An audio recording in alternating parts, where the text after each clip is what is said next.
France était l'ennemi héréditaire, c'est ce qu'on nous enseignait à l'école. Cependant, mon père m'avait montré un jour une annonce de Reims. Une jeune fille, Suzanne, souhaitait correspondre avec une Allemande de son âge. Nous nous sommes écrits, avons échangé des photos, et je rêvais parfois de Suzanne et de Reims.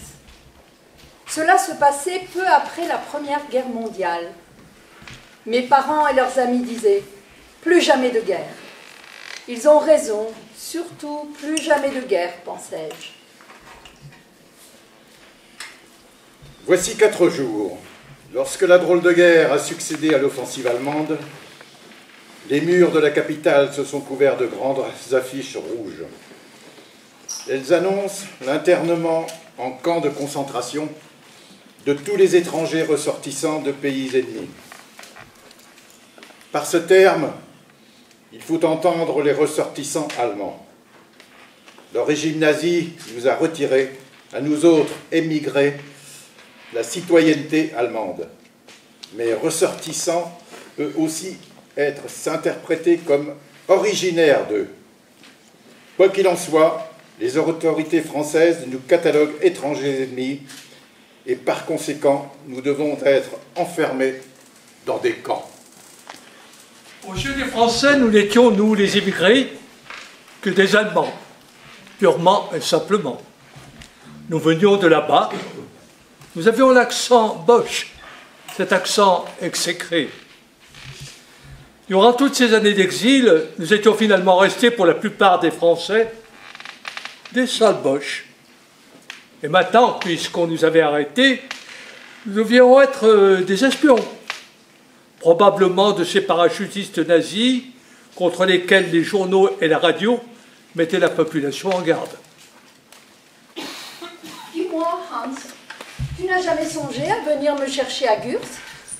Pas mal d'hommes à l'époque qui sont allés dans l'espoir de trouver leur femme. Non, je savais pertinemment que tu n'allais pas rester gentiment à Gurs sans attendre. Ça aurait été stupide. Pendant que je fuyais vers le sud, j'ai fait un bout de chemin avec quelques camarades qui tentaient de gagner Gurs. Avant de nous séparer, ils m'ont dit « Donne-nous au moins son nom, au cas où elle y serait quand même. » Je leur ai répondu « Elle s'appelle Lisa, mais ne vous fatiguez pas, elle a sûrement décampé. » Où des gens comme nous, sans relation, sans papier, sans argent, pourraient-ils aller, alors que tous les pays neutres nous rejetaient comme des pestiférés? En revanche, nous pourrions toujours, en France, plonger dans la clandestinité. Pour nous, cette situation ne serait pas nouvelle, nous en avions l'habitude depuis 1933. Même dans le contexte actuel, il devrait y avoir moyen de trouver un refuge, estimait mon mari. Il existait toujours des gens bien. Et c'est probablement à la campagne, affirmait-il, que nos chances seraient les meilleures. Des gens qui entre-temps étaient passés en Espagne nous avaient laissé un message. Pagnoux, la dernière localité avant la frontière, a un maire socialiste et de surcroît disposé à aider les émigrants. Il se nomme Monsieur Azéma. Ma première tâche consistait donc à prendre contact précautionneusement avec lui et, si possible, avec d'autres autochtones bien intentionnés à notre égard. Cela se fit extraordinairement vite, mais depuis peu, de nouvelles difficultés avaient surgi. Les chemins utilisés jusqu'à présent, on passait par Cerbère, la ville frontière, étaient désormais étroitement surveillés. Monsieur Azéma me révéla l'existence d'un passage secret et sûr, un sentier de contrebandiers. Il l'appelait la route Lister, du nom de ce général de l'armée républicaine espagnole qui, lors de la guerre d'Espagne, l'avait fait emprunter à ses troupes. Monsieur Azéma tenait à ce que les émigrés s'organisent eux-mêmes pour passer la frontière et fassent en sorte que les groupes suivants puissent à leur tour profiter de son information. Un jour, peut-être je ne serai plus là, expliqua-t-il. En outre, par prudence, mieux valait éviter un afflux de réfugiés à la mairie. Je n'ai compris que plus tard pourquoi il prévoyait sa disparition. Son activité au cours de la guerre d'Espagne avait attiré sur lui l'attention des autorités. Le mieux, pensait-il, serait que quelqu'un s'installe pour quelque temps à Banyuls, de manière à pouvoir aider les transfuges à franchir les Pyrénées. En ce qui concerne l'hébergement et les cartes d'alimentation, je peux, pour le moment encore, vous donner un coup de main, déclara-t-il. Il passa quelques boîtes de lait concentré et de conserves de légumes dans une caisse dissimulée sous son bureau. Pour le bébé, ajouta-t-il. Les boîtes étaient lourdes et la route de montagne qui nous ramenait de Banyuls à Port-Vendre fort longue. Mais quelle importance lorsque l'on rapporte pareil trésor, du lait, des légumes et surtout un itinéraire nouveau et sûr pour atteindre l'Espagne. Je m'en souviens. En ces heures-là, durant le trajet de retour, j'ai pour la première fois vraiment vu le paysage.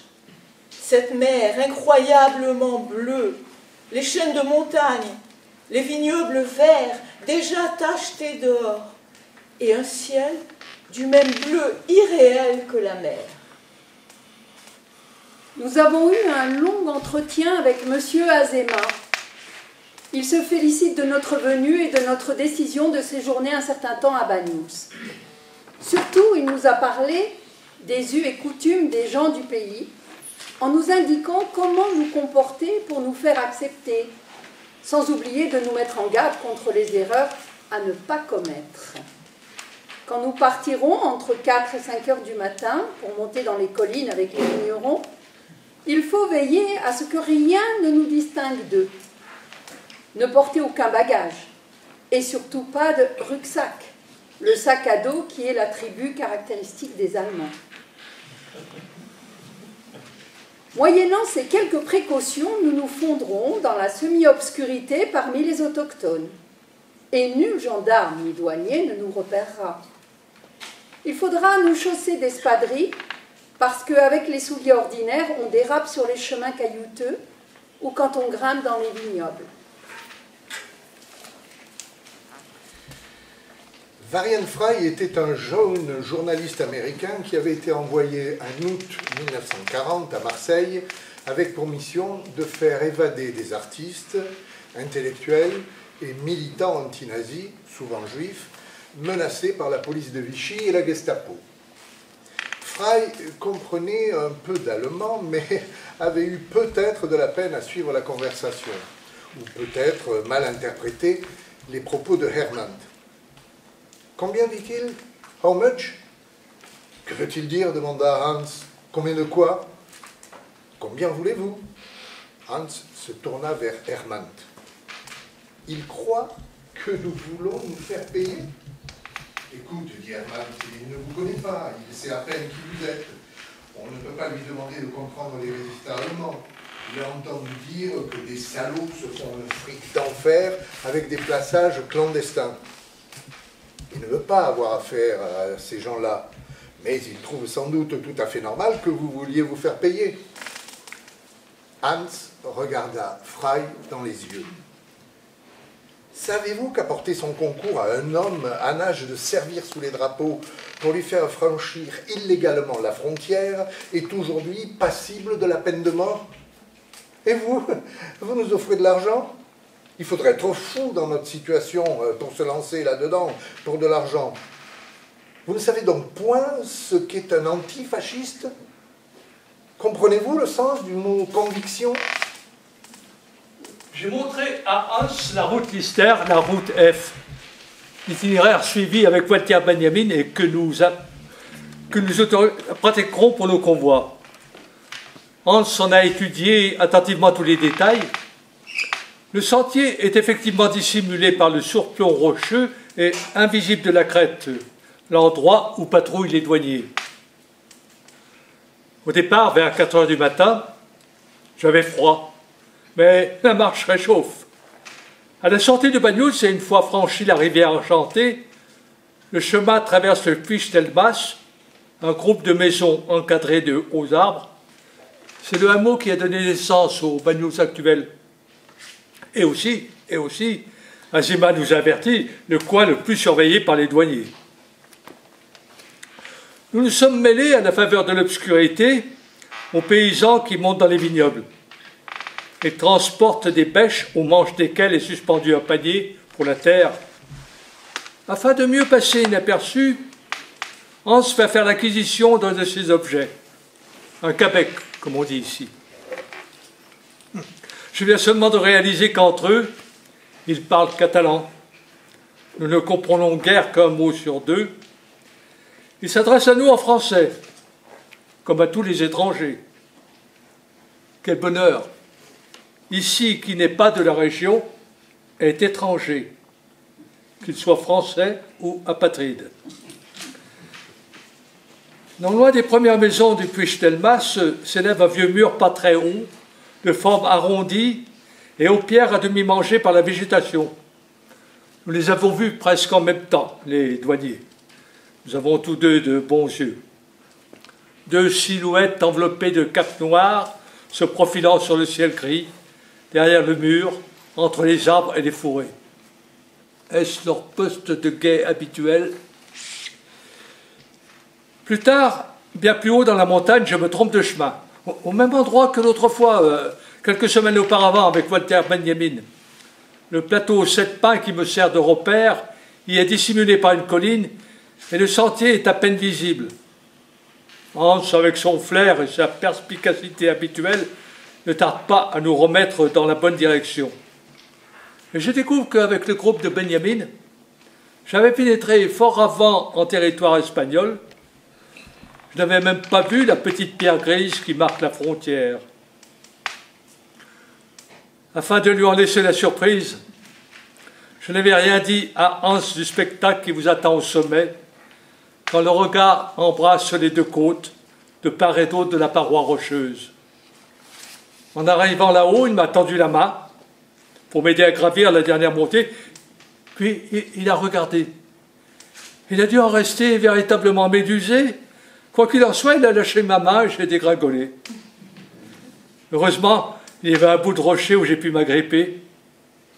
Nous nous sommes assis et à un long moment, nous nous sommes imprégnés en silence du paysage. Un tableau que je n'oublierai jamais.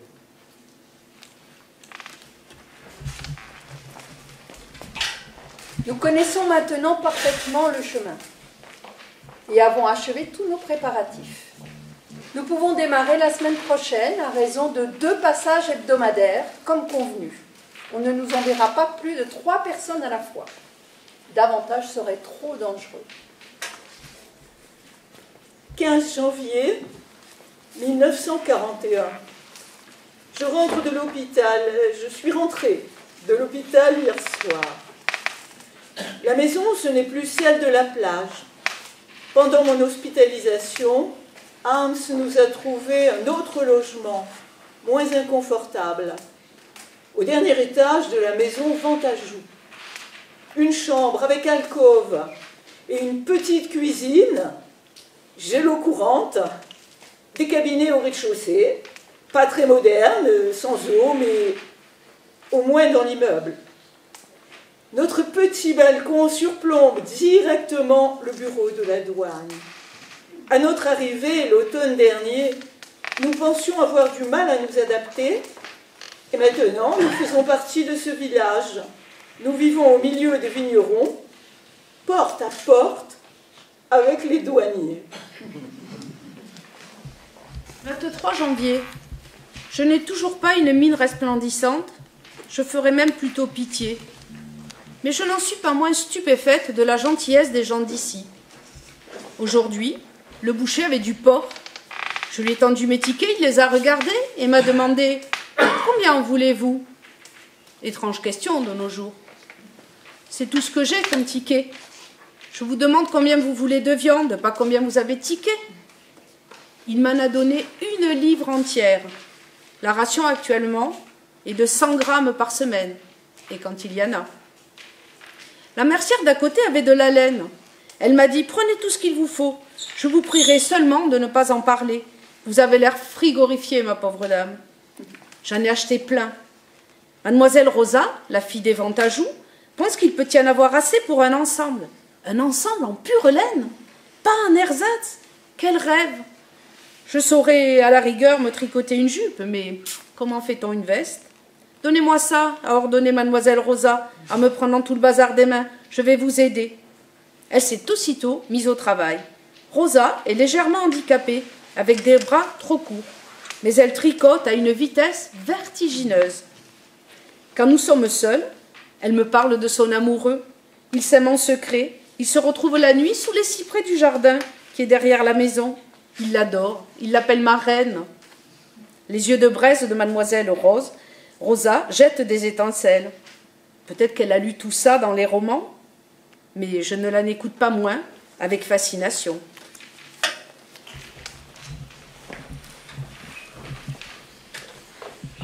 L'un des gendarmes est venu nous chercher. Le problème se pose dans les termes suivants. Pour pouvoir quitter Banyuls, il faut des sauf-conduits. Et pour les obtenir, des pièces d'identité en règle et une autorisation de séjour au nouveau lieu de résidence. On discutera de tout ça, nous annonce-t-il, à la gendarmerie. Après avoir pris un verre tous les trois, nous nous sommes donc mis en route, sans tambour ni trompette. Du moins, le croyons-nous. Mais c'était sans compter avec mademoiselle Rosa. Quand nous avons atteint la rue, toute baignée de soleil, elle rentrait du marché, le sac à provisions suspendu à son bras atrophié. Elle était bien entendu au courant de la nouvelle, et elle pressa les gendarmes de questions. De quoi s'agit-il? Où nous emmène-t-il? Comment dites-vous? Des étrangers? Mais où voit-il des étrangers par ici? Deux autres femmes, chargées de leur panier à provisions, s'arrêtèrent. Et le vieil homme au béret bleu, qui stationnait comme d'habitude au coin de la rue, s'approcha, clopin-clopant. Notre gendarme se justifiait. Mais on veut seulement voir avec eux comment faire pour leur sauf-conduit. Et puis il se décret, ce n'est pas nous qui l'avons chassé. Ce n'est pas nous qui voulons chasser des étrangers. C'est un ordre de Vichy. Ah, vous voulez dire notre maréchal? Interrogea l'une des femmes. Et Rosa de s'écrier. Des étrangers? Mais ce sont nos voisins. Qui donc, quand il y a eu l'incendie, a fait la chaîne avec des seaux d'eau la moitié de la nuit? Monsieur Jean de Bagnoul-sur-Mer. Et maintenant, vous le traitez d'étranger. Les autres approuvaient. Au fond, elle a raison. La voisine d'en face cria de sa fenêtre. Parfaitement, je l'ai vu de mes yeux. Monsieur nous a aidés à éteindre l'incendie. Par conséquent, il est de chez nous. Mesdames, mesdames, mesdames, dit le gendarme en s'essuyant le front. Soyez donc raisonnables. Monsieur et madame vont revenir tout de suite. C'est juste pour causer avec eux. Sur ces mots, on nous laisse enfin poursuivre notre chemin. Cette fois, nos 5 gendarmes, la brigade au grand complet, étaient réunis dans le bureau exigu pour se pencher sur nos papiers, spécialement les miens. Nous leur racontâmes que mon frère avait obtenu notre autorisation de séjour à Cassis-sur-Mer, mais n'avait pas pu l'envoyer à temps. Le brigadier nous dévisagea. Ça va, mais qu'allons-nous faire de ce refus de séjour? Sur le sauf-conduit, il est marqué « pièce d'identité numéro ». Si on inscrit « refus de séjour », vous serez arrêté au premier contrôle. Un débat animé s'ensuivit. Chacun avait quelque chose à dire, mais personne ne voyait de solution.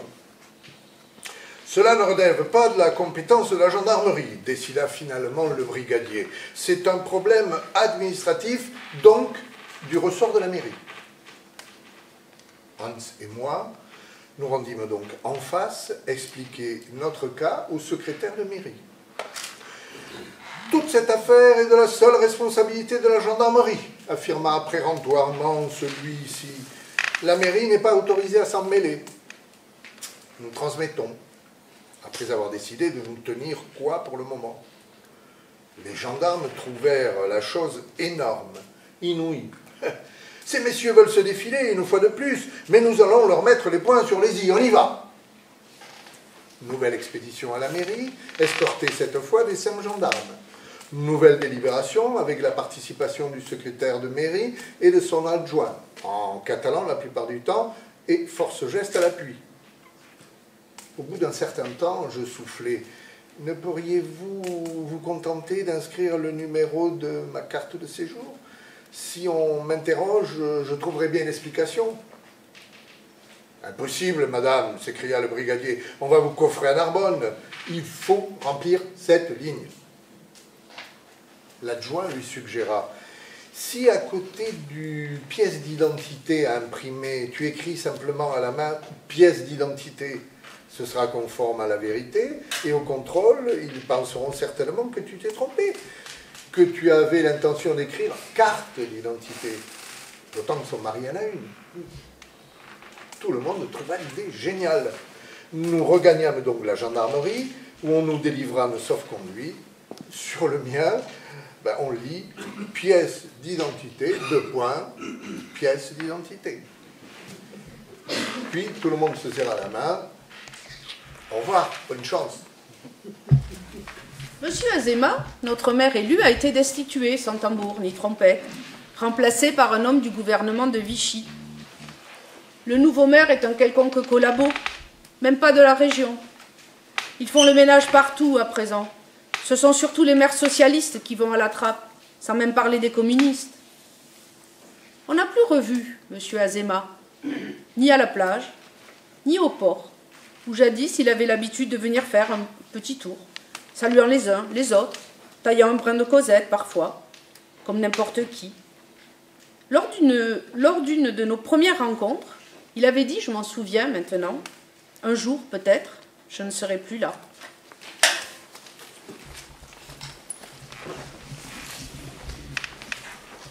Le secrétaire de mairie est passé pour me dire que le nouveau maire veut me parler. Je suis priée de me présenter d'ici environ 1 heure avec mes papiers.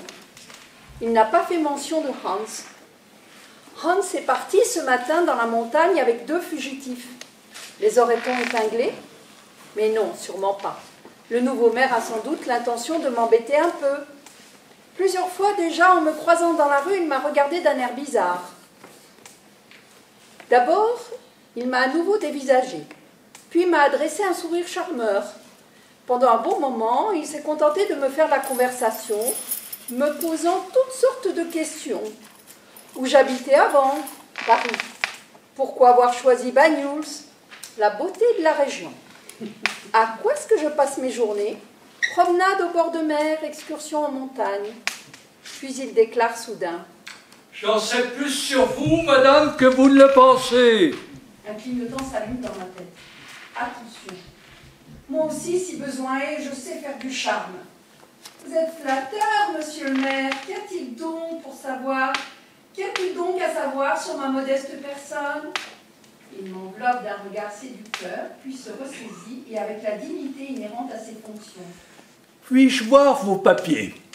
Je lui tends la feuille signée par Azéma, attestant que nous sommes domiciliés à Banyuls. Non, je veux dire ceux d'avant. J'avais emporté à tout hasard ma fiche de préfecture de Paris. Je murmure que du fait de guerre, je n'ai pu la faire renouveler. Eh bien, ce que je pensais, madame. Je vous ai convoqué car je voudrais que nous nous comprenions bien.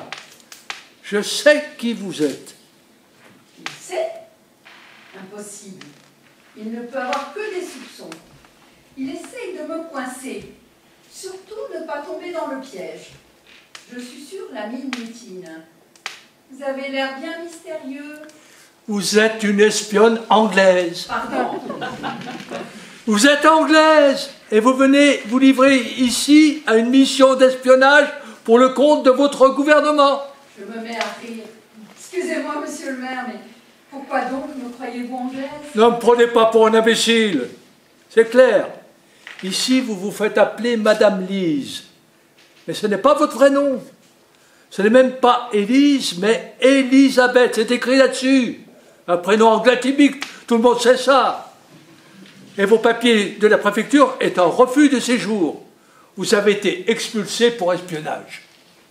Il ignore donc nos activités réelles. Je m'efforce de garder mon sérieux. Je lui explique que refus de séjour ne signifie nullement expulsion, loin de là, et que ces refus ont été distribués en masse. Mais il m'interrompt. Ne vous fatiguez pas, je connais la musique, je vous ai percé à jour. Cependant, réapparition du sourire enjôleur. Je sais me taire, vous n'avez donc rien à craindre de moi. Si vous ne me causez pas d'ennui, il faut être sage. Je ne lui ai pas demandé ce qu'il entendait par là. Je me suis levée et ai pris congé bien poliment. Quelle aventure! Que veut-il vraiment? Me faire chanter? Ou peut-être pouvoir prouver un jour plus tard qu'il n'a été collabo qu'en apparence. Est-ce que cela peut se reproduire, demande Marlène, de la même manière? Non, je ne crois pas. Mais les incubateurs du fascisme ne connaissent pas de frontières, qu'elles soient géographiques ou temporelles. À tes yeux, le nazisme n'est donc pas un phénomène typiquement allemand? Demande-t-elle encore. J'essaie de lui expliquer. L'inhumanité est typique du fascisme, pas du caractère d'une nation. Seules les formes changent. On aimerait croire que le seul coupable, c'est le caractère du peuple allemand, car alors on pourrait se dire « cela ne peut arriver chez nous ». Mais ceux qui croient ça n'ont rien appris. Et toi, demande Marlène, ton pays, c'est où maintenant? Maintenant? Maintenant, chez moi, c'est ici et partout où des hommes et des femmes rêvent de paix et de liberté.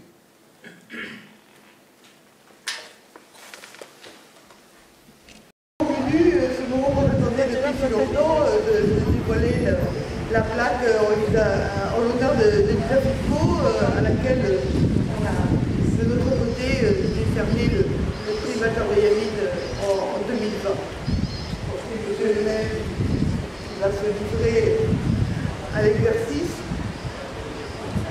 Avec vous, avec vous moi, et avec Madeleine. Et avec Madeleine, oui. Oui. On entend, voilà. Si vous, je crois que les haut-parleurs sont vers ici, donc vous entendez mieux ici. Oui, voilà, il y a des filles là-bas ici. Ils sont là-bas. Voilà, je laisse la parole à monsieur Adema, un de vos collègues. Vous avez la parole dans cette histoire et je vais bien aider la parole pour donner ces accès. Merci. Je vais le faire avec qui représente ici la région, la présidente de la région, qui, je sais, est très attachée aussi à ces moments de mémoire qui sont très importants. Parce que la mémoire, c'est celui qui va passer dans notre vie, c'est celui qu'à partir de la mémoire, que l'on peut profiter de pouvoir justement poser l'avenir et passer notre avenir. Moi, je vais témoigner ce pas au nom des maires et des habitants de la Révolution. Et je voudrais dire quelques mots par rapport aux habitants de Révolution. Parce que ça a été par sa géographie toujours un lieu de passage, toujours un lieu où les personnes persécutées dans leurs différents pays sont passées, soit dans le col de Vanille, soit par d'autres endroits. J'ai en tête, parce que ça me touche personnellement, bien que mon père soit passé par le Vertus, pas par le col de Vanille, c'est les réfugiés politiques. Les réfugiés espagnols qui sont rentrés en France par le col de Vanille, par l'Espagne, par le Codar, etc., etc. Et aussi les enfants de Vanille qui ont fui du travail obligatoire, qui sont passés en Espagne aussi pour rejoindre la résistance. Et bien entendu, toutes les personnes qui ont subi, qui ont été persécutées par le fascisme, qui sont venues à Vanille et qui ont réussi et qui ont pu passer par notre pays. Je voudrais saluer la mémoire de Nelson Azema, l'ancien maire, qui, je pense, autour de cet endroit, peut-être pas ici précisément, indiquer les chemins pour que les gens puissent s'évader et puissent rejoindre l'Espagne. Bien que l'Espagne soit un pays franquiste et que l'accueil réservé n'était pas toujours celui qu'on pouvait attendre. Mais vous savez, par ces temps-là, l'accueil n'était jamais très bon par rapport aux réfugiés, puisque les réfugiés espagnols ont été aussi parqués dans des camps Argelès, Barcarès, etc. Donc il y a toute une histoire par rapport à ça. Donc je voudrais d'abord saluer la mémoire des Bagnolins, du conseil municipal de l'époque, du maire Vincent Azéma, qui a été aussi un précurseur et qui a été aussi un des héros qui a permis à des gens de s'évader du pays. Bien sûr, la mémoire des Africains, bien sûr. Et je voudrais saluer aussi la mémoire de tous ces anonymes qui ont contribué à aider toutes ces personnes qui fuyaient justement de toute cette oppression. Donc c'est à ce nom-là, au nom de toutes ces personnes, avec la Gravine, avec...